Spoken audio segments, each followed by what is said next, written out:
Dentro desse contexto onde você estava na casa de alguém, qual foi a coisa mais estranha que você já viu acontecer? Sem que ofenda ninguém, sem que... Então,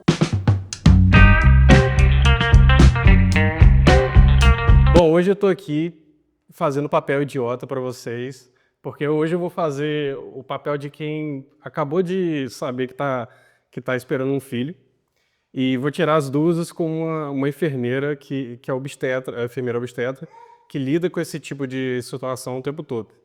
E aí a ideia é fazer perguntas idiotas, porque realmente eu sou idiota nesse assunto, eu não sei nada, nunca fui pai. Eu sou pai de pet só, então... é muito parecido. E aí a ideia é isso, é trazer uma conversa descontraída na intenção de descobrir esse mundo, né? Esse mundo de pessoas que vão ser pais. Bom, a Paula de... Qual é o seu sobrenome mesmo? Oliveira, O Paula Oliveira. Ela trabalha aqui em Pinda, né? trabalho em Pinda e eu também sou autônoma, atendo pacientes da região do Vale do Paraíba. O que é ser autônomo? Vamos começar por aí. Então, ser autônomo é quando você não tem vínculo empregatício. No caso, eu tenho um vínculo empregatício, sou CLT numa instituição, e no meu período livre dessa instituição, eu trabalho para mim mesma. Então, eu atendo pacientes. A enfermeira obstetra pode atender paciente pré-natal, de risco habitual. O que é o risco habitual?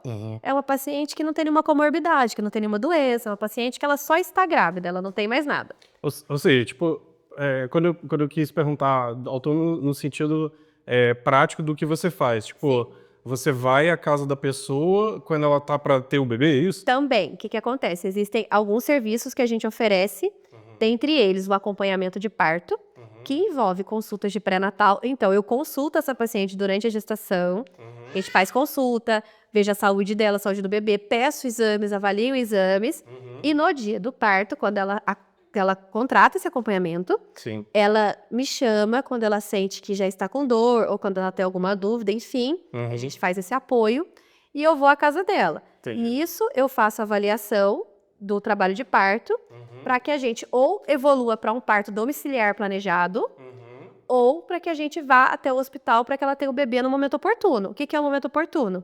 A paciente, ela quer chegar no hospital mais próximo do bebê nascer. Quando ele tá na porta. Tá na porta.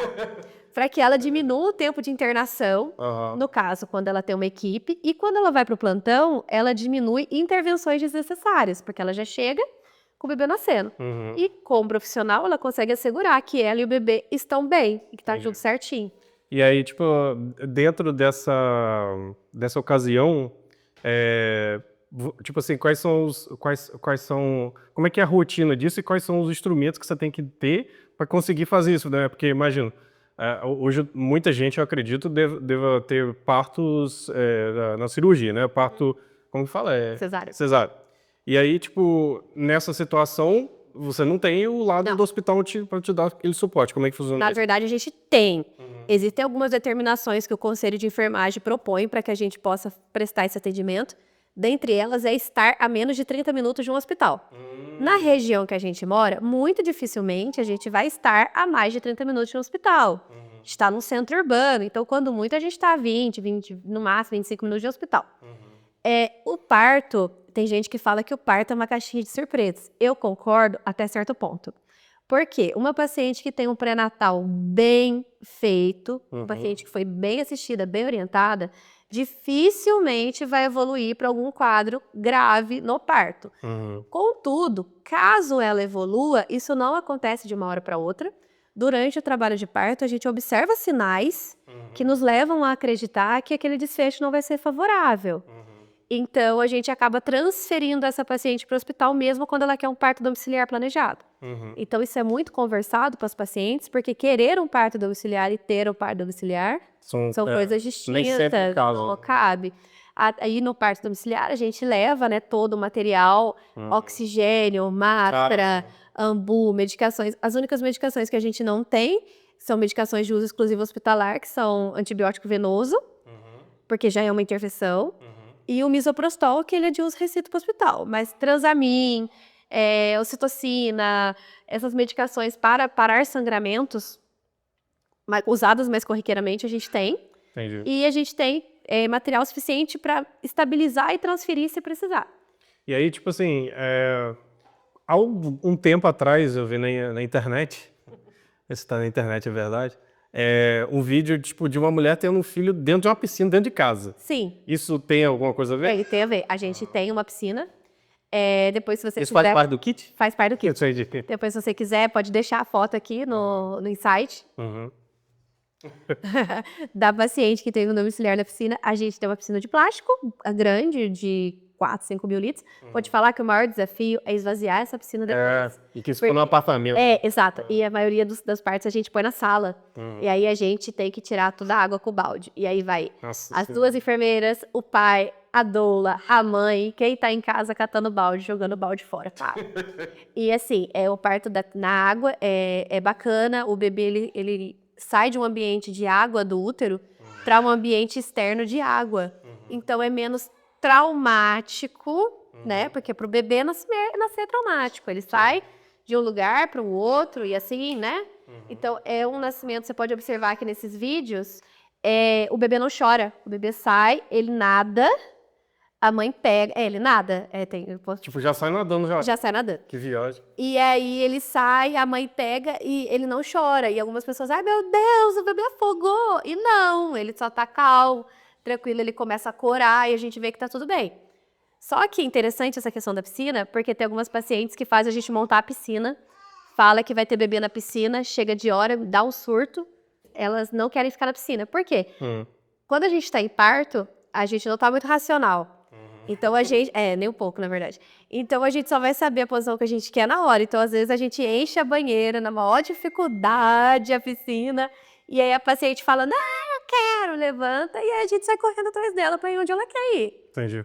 Porque, tipo assim, é uma situação meio crítica, né? Imagino eu, porque, tipo assim, quando a gente vê esses testes na internet de tem uns simuladores, né, para sentir a dor, quem bota... A maioria dos homens não passam da fase 3. Você sabe explicar o porquê que... Tipo assim, obviamente, biologicamente, né, a mulher é diferente, mas... Na verdade, a gente é treinada para essa situação com as cólicas menstruais, né? É claro que a dor, ela é uma percepção individual, mas a maioria das pacientes que a gente questiona, elas falam que a contração remonta muito essa cólica menstrual, né? Uma cólica forte. Então, a gente já passa um pouco por isso, algumas mulheres mais, outras menos, todos os meses, né? Entendi. Tipo assim, é um movimento? Na verdade, o útero, ele força o bebê para baixo, ele contrai. Então, é como se uma bexiga. Você aperta uma bexiga de cima para baixo, faz assim. É isso, ele contrai de cima para baixo, assim, fazendo uma prensa para o bebê sair. E é esse movimento que é a contração, isso. que sente a dor também. Isso, que dói bastante. E aí, tipo assim, por eu me interessar um pouco em biologia, eu sei que nós nascemos de uma forma meio prematura, né? Mesmo que seja com 9 meses, ainda é prematuro, porque nosso cérebro cresceu muito, né? E não é proporcional ao tamanho do quadril e tudo mais. Essa é uma teoria que explica a esterogestação, né? O porquê do bebê de 3 até 3 meses ser muito ambientado no peito. Ela é uma teoria difundida, mas ela ainda não é muito comprovada. Mas, realmente, a cabeça do bebê é o tamanho ideal para passar pela bacia. É no limite. É no limite. E se tiver qualquer assincletismo, o que é um assincletismo? É quando o bebê está torto.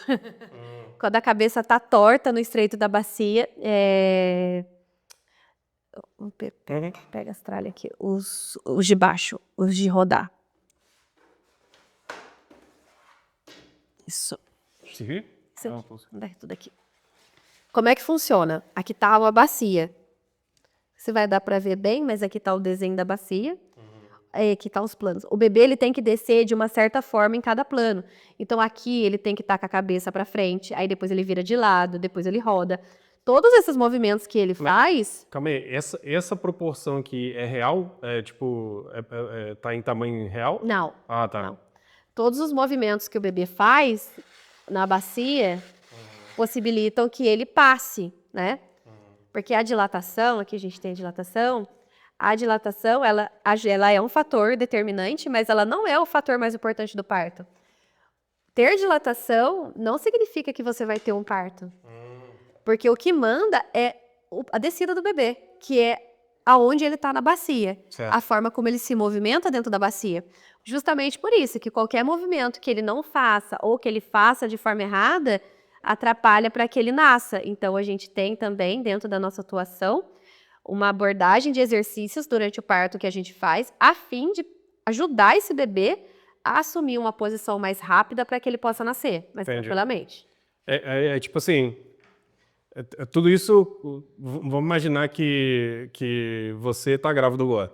E aí você sentiu, você começa assim, sentindo dor? Uhum. Às vezes sim, às vezes você sente só a barriga endurecer, é muito pessoal de cada paciente, mas para nascer dói. E aí, à medida com que essa dor, a pessoa vai, obviamente, procurar alguém, e aí, tipo assim, demoram algumas horas para isso acontecer, né? Assim, a gente tem literatura que o primeiro parto ele pode acontecer de 8 a 12 horas, mas assim, nada nunca Não dá para saber. Já vi paciente que é o primeiro filho que nasceu em 20 minutos e outras como eu que ficaram mais de 30.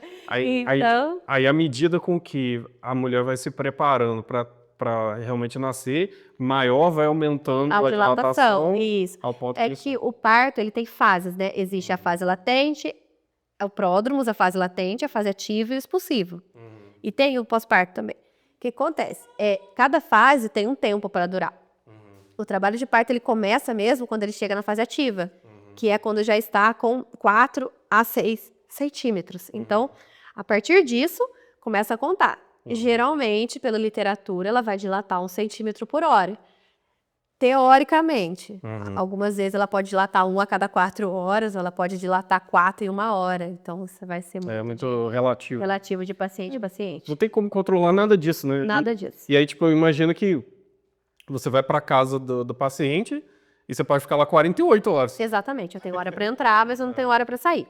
Acontece que acaba se tendo um limite fisiológico, porque acaba sendo muito exaustivo para a paciente. Então, a gente acaba intervindo, que a gente consegue fazer algumas intervenções, não em casa, tá? A partir do momento que a paciente precisou de ocitocina para induzir parto, de intervenções no trabalho de parto como um todo, é um parto hospitalar. Acaba-se o domiciliar, se leva a paciente para o hospital. Chega no hospital, a equipe médica pode lançar a mão de comprimido para induzir, soro de ocitocina para ritmar as contrações, para tentar ajudar com que esse parto evolua, podendo evoluir ou não. Dentro desse contexto onde você estava na casa de alguém, qual foi a coisa mais estranha que você já viu acontecer? Sem que ofenda ninguém, sem que...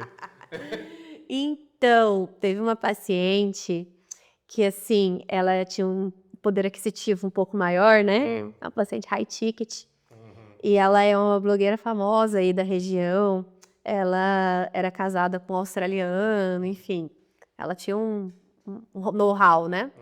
E ela fez uma reforma na casa dela, pensando no parto domiciliar dela. Então, ela foi lá, ela fez um quarto para o parto dela. Caramba! Ela comprou todos os equipamentos que ela não quis usar nada da equipe. Ela comprou banqueta, ela comprou a banheira, ela pendurou... ela pendurou um rebozo no teto. O que é um rebozo? É um lençol que a gente usa para paciente puxar, se apoiar. A gente usa para fazer manobras de massagem também. São suporte ali mesmo. Isso. É tipo aqueles panos que a gente sobe em aula de cross e tal. E ela pendurou 2 rebozos no teto da casa dela. Nossa, lindo. Eu tô imaginando. Chegamos no parto da paciente. A paciente chamou, a gente foi, né? Lembrando que parto domiciliar a gente não atende sozinha, tá? A enfermeira para parto domiciliar precisa estar de 2 ou mais. Eu trabalho em uma equipe, né? Tem uma equipe de apoio que nós somos em 3 enfermeiras, então a gente trabalha assim com mais enfermeiras.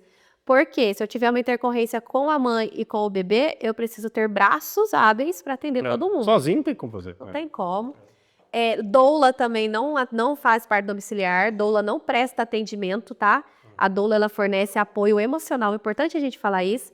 Tem muita gente que não sabe. A doula, ela tá lá para ajudar, mas ela não é tecnicamente capacitada. Então, ela não pode tocar, não pode ouvir bebê, não pode atender parto. Então, a gente chegou na casa dessa paciente, ela já estava com 5 centímetros, estava tudo bem. E aí, ela lá na sala, ela já estava com total, já expulsivo, que a gente fala, que é quando o bebê está só descendo.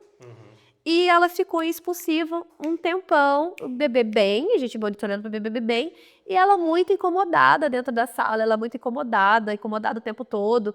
E o marido, assim, andando atrás dela e ela brigando com ele, e aí a mãe dela estava junto.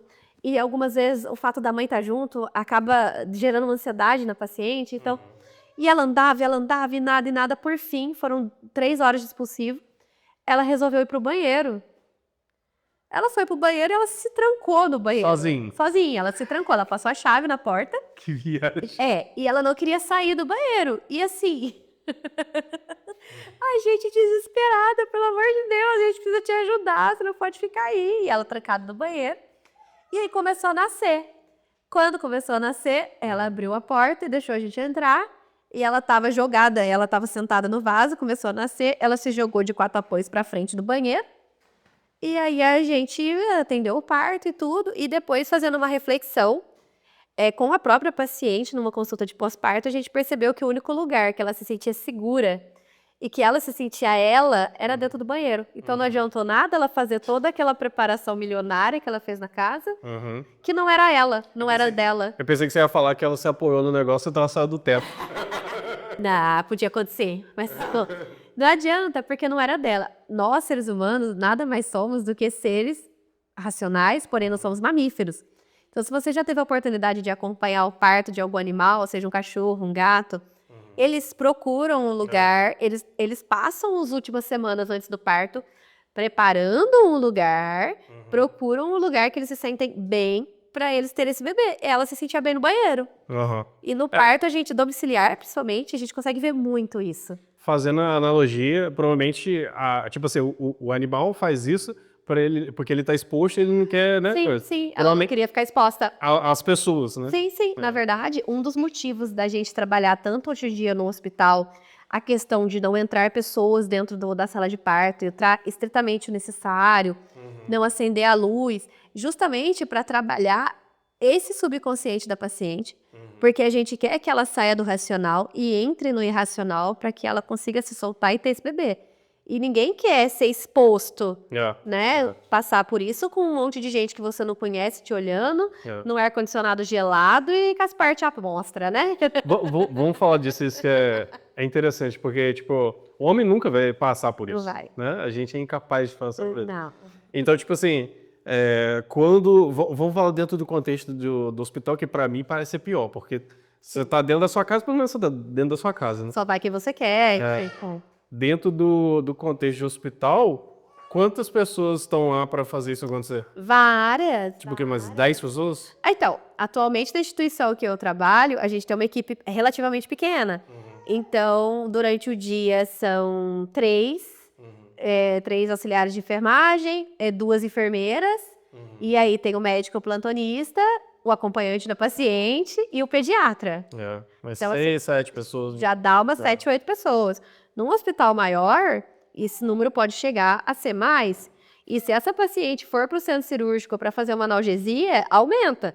Porque daí tem o anestesista, tem as 3 circulantes do centro cirúrgico, a enfermeira do centro cirúrgico. Então isso já vai... Se você tem vergonha, ela vai ter que acabar. Ela vai ter que acabar. Não adianta falar que vai fazer cesárea porque tem vergonha, tá?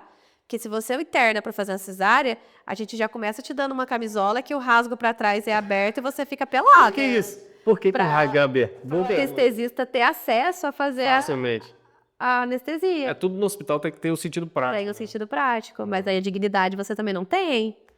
Adianta nada, gente. Não dá para ter os dois, né? Não vai dar. Engravidou, perdeu, aceita, não tem mais. Então, a gente acaba tendo uma procura, assim, maior, né, dessas pacientes do domiciliar por causa disso. Infelizmente, hoje em dia, a gente tem um aumento muito grande de gestantes de risco alto. Então, muitas querem, mas, infelizmente, não podem ter um parto domiciliar com segurança. Então, a gente acaba acompanhando elas até a porta do hospital mesmo. E aí, tipo assim, pelo ponto de vista da mãe, o que ela tem que estar ligada, esperta e se preparar para que isso ocorra com a maior taxa de sucesso possível? Assim? É importante a paciente gestante, ela tá fazendo atividade física. Se ela nunca fez, é hora de começar. Ela ter atenção na escolha do médico do pré-natal, porque Isso é muito importante. Além dela ter que ter uma afinidade com esse profissional, eles têm que ter o mesmo tipo de ideias. Não adianta ela ser uma paciente que gosta do A e passar com o médico que gosta do D e depois ter um parto D e reclamar que não teve um parto A. Que a palavra do médico, no final, acaba As sendo a última? instituições de saúde, infelizmente, atualmente, a palavra do médico é sempre a última. Entendi. Então, assim, ela tem que escolher um profissional que compactue com o que ela pensa. Não adianta ela passar o pré-natal inteiro com um profissional que ela sabe que não pensa como ela e achar que ela vai chegar no parto, vai descer uma entidade no profissional que vai fazer, não vai acontecer. Porque Isso- às vezes, é tipo assim, pelo ponto de vista médico, cara, é mais prático e mais seguro fazer cesárea. Então, Área. Na verdade, a questão não é nem a segurança em si, né? Que eles entendem que o parto normal é mais seguro. É a praticidade, porque você tem uma agenda, você tem consultório, você tem tudo. é tudo marcadinho. E hoje em dia, infelizmente, as pacientes elas querem usar muito do convênio e tá certa, elas estão certas. Mas o convênio remunera muito pouco os profissionais. Então, nenhum médico vai deixar de atender consultório e uma agenda cirúrgica fechada para acompanhar um parto que não vai durar horas, e, enfim. Então, quem tem condições acaba pagando uma equipe particular. Quem não tem, ter uma enfermeira obstetra acaba sendo uma solução para a gente chegar no hospital já tendo o bebê e não ter esse problema de depender da boa vontade, né? De tudo. Nesse caso, então, tipo assim, dentro desse contexto, onde você não está no hospital, um médico ali não é necessário? Não. Entendi. O enfermeiro ele tem autonomia para seguir o pré-natal, mesmo sem o médico. Aqui a gente tem o costume de seguir com o médico, por questão de eu posso solicitar exames, mas o convênio não aceita o meu carinho. Para paciente teria que pagar particular. Certo. Então é um gasto que eu gero para paciente. Quando eu acompanho com um profissional médico, a gente reveza e ele transcreve os meus pedidos, ele faz pedidos e a gente consegue atuar. Existem muitos profissionais bacanas que dividem essa atuação com a gente e a gente consegue ter o cuidado multidisciplinar, que é o recomendado pela OMS e pela SAGESP. Numa boa, a gente consegue fazer isso, alguns nem tanto. Mas a gente segue o pré-natal no domiciliar, o médico não atua, o médico não pode atuar em parto domiciliar. O Conselho Regional de Medicina proíbe que eles atendam parto domiciliar, inclusive. Curioso isso. O que a gente consegue fazer é o quê? Eu tenho uma paciente de parto domiciliar e ela tem um médico de pré-natal. Ela paga ele para ficar de sobreaviso. Então, se eu tiver algum problema no meu domiciliar, eu aciono esse médico, ele encontra com a gente no hospital e a partir de lá ele assume. Quando é um médico da equipe, né, um médico alinhado, a gente entra também e muitas vezes a gente discute as condutas de forma multidisciplinar mesmo, e é bem bacana. Porque, tipo assim, eu falei que é estranho porque a gente, para quem é leigo, dá a impressão que o médico Detentor de todo o saber. e ele tá acima da enfermeira Sim. nesse contexto, mas não é. Não, na verdade são profissões diferentes, né? O médico, ele medica, ele tem a parte médica, né? A enfermagem é a ciência do cuidado. E a gente tem que lembrar que o parto, ele foi tirado das mulheres, né? O parto, ele era um evento familiar fechado. As mulheres tinham o bebê em casa, com parteiras, e nem o marido participava. Era um evento de mulheres, era a mulher grávida, a mãe dela, a irmã dela, as outras filhas. Nem o marido fazia parte disso. O parto foi tirado do contexto domiciliar para um contexto hospitalar, o que foi bom, porque tinha muita intercorrência, tinha muitas pessoas que morriam, mas foi muito abrupto, né? A gente foi de 8 a 80. E agora a gente tenta ir para uns 50, achar um meio termo. Nos países da Europa, a gente tem casas de parto, que são... aqui no Brasil a gente tem também, mas muito pouco. Aqui a gente tem em São Paulo a Casa Ângela, que é o quê? É um lugar onde só enfermeiras trabalham. A paciente da Rede SUS em São Paulo, que é risco habitual, pode fazer o pré-natal lá e ter o bebê lá, acompanhado por enfermeiras. No Reino Unido, nos países da Europa, isso já acontece muito. As mulheres, elas têm a opção de ter uma parteira paga pelo convênio, ou paga pela União, né, enfim, né, o convênio deles, e ter esse bebê domiciliar. Ela tem essa opção e é tudo coberto pelo governo, tudo... Tipo assim, mundialmente, o parto em casa, dessa forma, né, sem a cesárea, ele é tipo o padrão mundial? Ele é o padrão ouro? Ele é o padrão. Nos países desenvolvidos, países tidos como primeiro mundo, que a gente não usa mais essa expressão, Mas países desenvolvidos, a taxa de cesárea é 15 a 20%.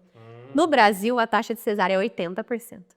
E por que isso? Porque quanto mais subdesenvolvido é o país, mais parto cesárea a gente tem por motivos de falta de acesso das pacientes à saúde, porque muitas pacientes moram em lugares que não há estrutura, então elas mesmas já agendam as cesáreas nos centros urbanos, porque daí pega o carro da prefeitura, vai com horário marcado, tudo.